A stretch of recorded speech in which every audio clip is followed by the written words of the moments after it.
Good evening and salutations, my Days of Our Lives fans. You know, this episode was a struggle to get through.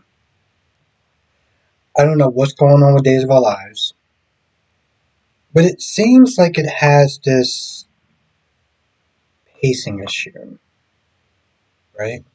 So watched it yesterday, 33 minutes. Perfect time.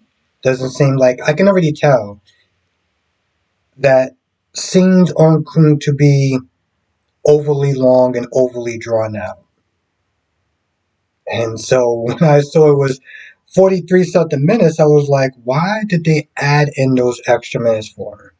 Because it just seemed like today's episode, everything was just stretched out for little to no reason.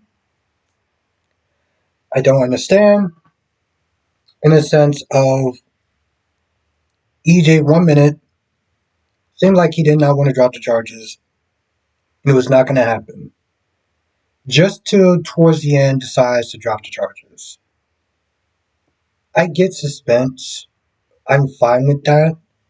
But like if that's the best way that they could sit there and drum up some suspense for an episode for a show that's been going on for 50 something years,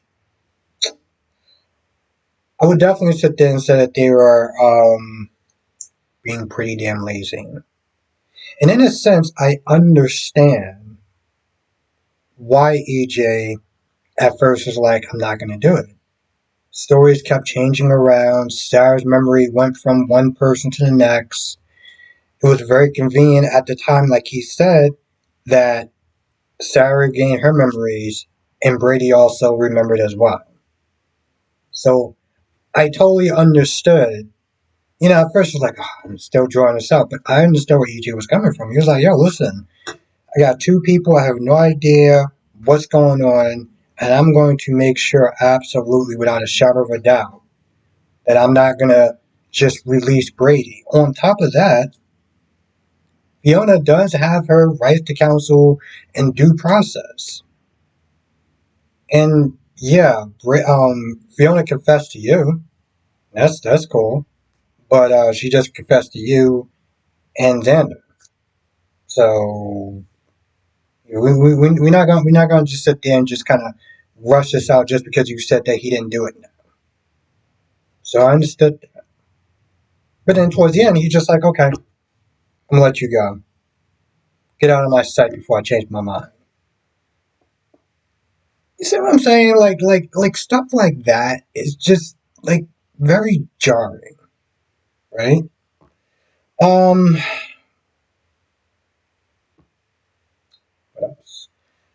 So when Fiona's actually brought downstairs in her holding cell, she explains why she did what she did. She tried to come across as apologetic. She was like, I only drove because I was tipsy. You were totally drunk. And it's almost like, I'm sorry, are you blaming him for being smashed? You never heard of a taxi?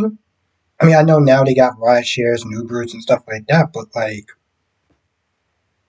and when it came down to it, she said she took her eyes off the road for 1 second. You could be totally sober and you could take your eyes off the road for 1 second, and that could still happen. But at the end of it, it didn't matter because while you're trying to come across as remorseful, you still did what you did.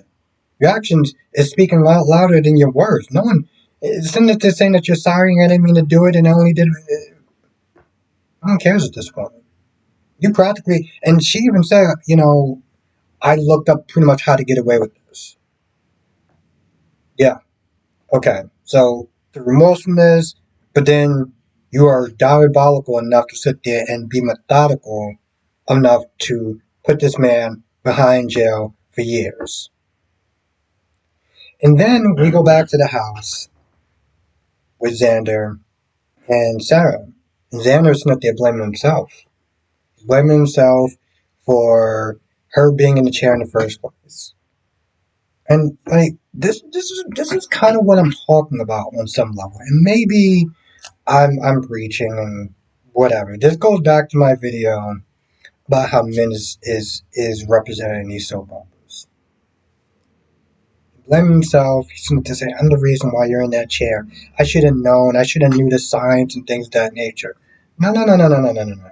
And he fully takes the blame. Even though she's like, well, I did sit there and bring her to town. That's right. It was Sarah that brought her into town. Xander knew what kind of energy, what kind of person that she was. So when he's not there saying, well, I don't understand how I couldn't have known. You did know.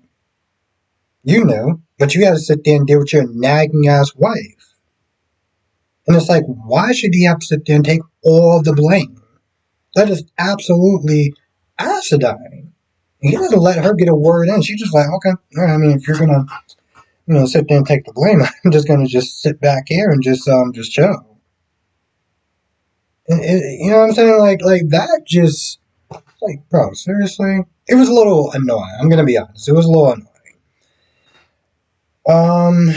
But yeah, going out to the police station, give their statement, and now that Brady is clear and he's out, now they can go and get the serum from Roth. I'm pretty sure at this point, that's going to be another challenge as far as getting this serum. In some ways, it's almost kind of stupid. I mean, I know it's a soap opera, so it is what it is. It's like, you put her in a wheelchair for like under a month, maybe 2 months max. Then she gets the cure. Oh, just like that. You're right back out. Yeah, sure. And then the last scene, of course, I saved the worst for last at this point. Oh, no, I did not. Let me go to Paris. Um, Chad, I could have swore Chad saw that text message. I know he saw that text message that Kayla was like, yo, listen, that's not Abigail.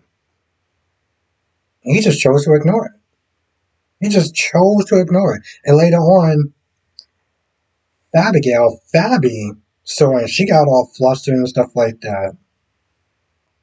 JJ came in for anyone that actually likes JJ as a character.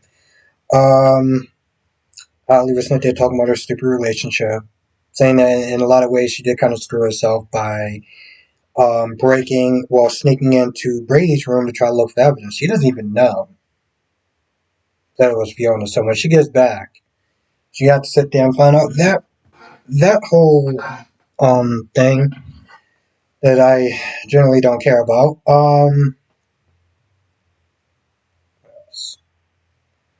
So yeah, he saw it. He just chose to ignore it because at this point it's like, why not? Whatever. Let's just, like I said, I've been giving him a lot of leeway because I understand that he's grieving, he's happy, and he is so happy that he's choosing to ignore those signs because it's like his life depends on it, in a sense. Like Abby is his whole world. It's his life. He is clinging on to that, despite what Steve said, and despite the numerous amount of red flags. When Kayla's saying something, I'm like, bro, you doing okay? Like, as long as I've been watching, she's always been very logical and methodical, and I've seen her rarely act on emotion or impulse. Steve is an investigator, it's his job to sit there and question stuff, but her? Now,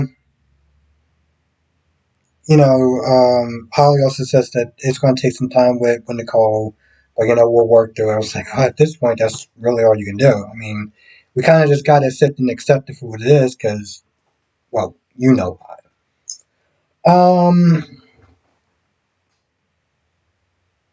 Anyway, they start this wedding, and they kind of put a lot into it, knowing that it's not real. I mean, I guess the whole thing was supposed to be that to make her feel the full emotional impact of how guilty she is.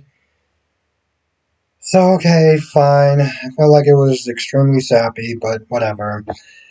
And then the last scene is with Tate and Holly, and I mean Tate and Sophia, and at this point, you already know how I feel about Sophia.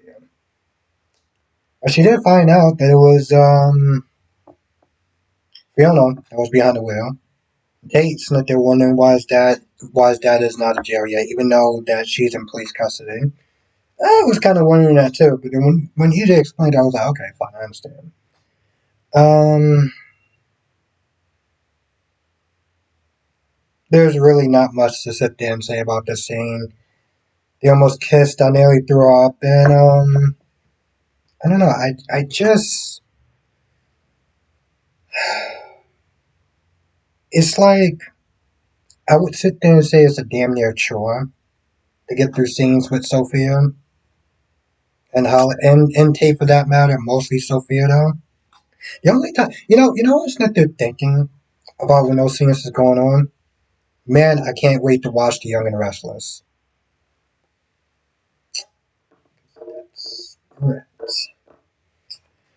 Anyway, it was an absolutely terrible episode, but it really could have cut down that time frame to something more manageable.